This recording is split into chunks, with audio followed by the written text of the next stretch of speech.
Akiaria na andiki a mohoro mwaria wa rũhonge rwa borithi bũrũri wa Uganda Kituma Rũhonge augite ati honge cia wathani bũrũri-inĩ ũyũ citirĩ na erĩ aya thero-inĩ ciao na ningĩ ati matiamũkĩrĩte riboti o yothe ya andũ morĩte. I am not briefed by police that they have them in our custody.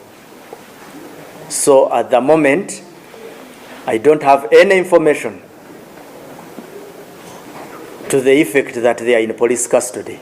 Kuri oguo gikundi kia mawakiri kuma bũrũri wa Uganda ni mahandĩte cira igoti-inĩ inene Kampala makienda mbirarũ borithi na munene wa watho makorwo makiruta kuria Akenya aya eri mari. So we are demanding that they be produced wherever they are being held in those illegal detention camp.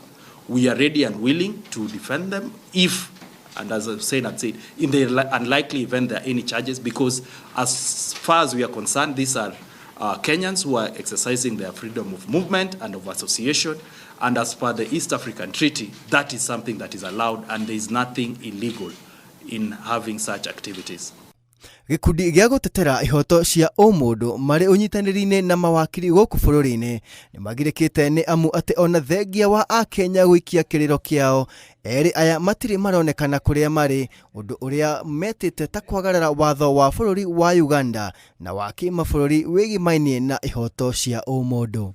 By now we trust the office, but we want the immediate release of Comrade Bob Njagi and Comrade Nicholas Oyo.